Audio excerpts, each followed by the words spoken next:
Hey, this is Master Daniel with Pandas Karate, and today we're going to talk about turning the other cheek, what my experience was at a local elementary school, and what are bystanders.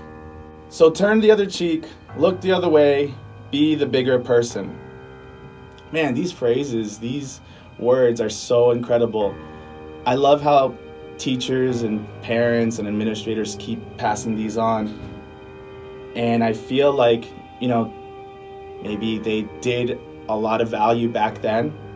And I feel that at times parents believe and teachers believe that this is still the way the world works. And unfortunately, we don't live in this type of society anymore. I think if you look the other way, sometimes bad things can happen. So why do we keep saying it then? Why are we still promoting these old traditional tactics and mindset? Why do we promote it? I recently went to a local elementary school to give a bullying talk. Super cool, gave great strategies and tips, and I always love the Q&A. The Q&A is really like where I get to be challenged on how much I know of the field I'm in. And I had this one kid ask me, hey, my counselor says ignoring is good. And I look at the kid and I'm like, oh, that's cool.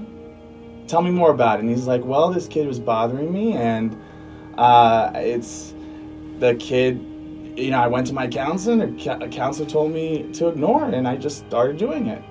And I think I got a little in trouble with this, but I said to the whole group, ignoring doesn't work anymore. And all the teachers kind of opened their eyes wide at me. And I was just like, oh, shoot, I'm never going to be invited to this place again. And I had to elaborate, though. But I was like, look, if you ignore a bullying issue, you got maybe a 2 out of 10 success rate. Now, you got to remember that I'm basing this off of not only my experience, but also because I was bullied and I tried that tactic in many, many years, and it just doesn't work out. And so this kid, after he heard what I said, the kid was like, well, ignoring works for me. And I'm like, well, that's the thing. All these strategies work at some point, right? I mean, depending on your age, what grade you're in. I mean, a kindergartner just got bullied the other day who was my student, and I didn't know bullying happens at such a young age, and ignoring might work at that age. But if you're 13 years old and you're being bullied on Snapchat or Instagram, you're not gonna get the same results. It's not gonna be the same. The rules change now. UCLA decided to do a big study on bullying. They decided to do this mass bullying study. They took about 50 different programs and they matched them all up together all over the world. They matched up many different ones from different countries. And the only one that really stood out was this bullying program from Finland. It was a program called Kiva. And here's why Finland is having such success with this bullying program. It's because they empower the bystander. They don't empower the victim. They don't do anything about the bully and slam them into detention and suspension all over the place. They empower the bystander. The kid that can do something about it. The kid that is sitting there in the classroom, in the lunchroom, witnessing what's going on. They are the real heroes. That's amazing to me.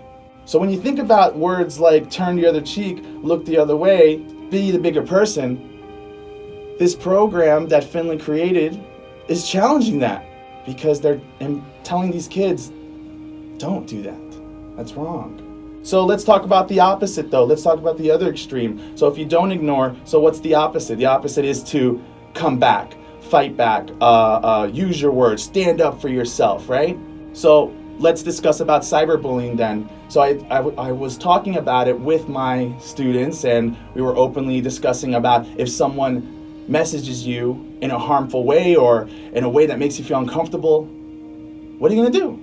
And this girl raises up her hand. She's 8 years old, and she says, well, if that happened to me on my video game, I'm going to write back to them. I'm going to say mean things to them. I'm going to make them feel bad, and that's how I'm going to get them to back off.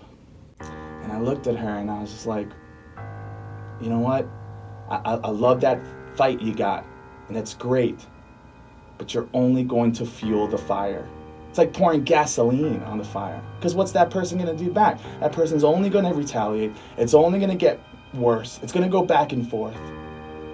That's all it does, just this never-ending cycle. So with the rise of the Me Too movement, Time's Up, this gun control debate, kids and teens all over the country are not looking the other way.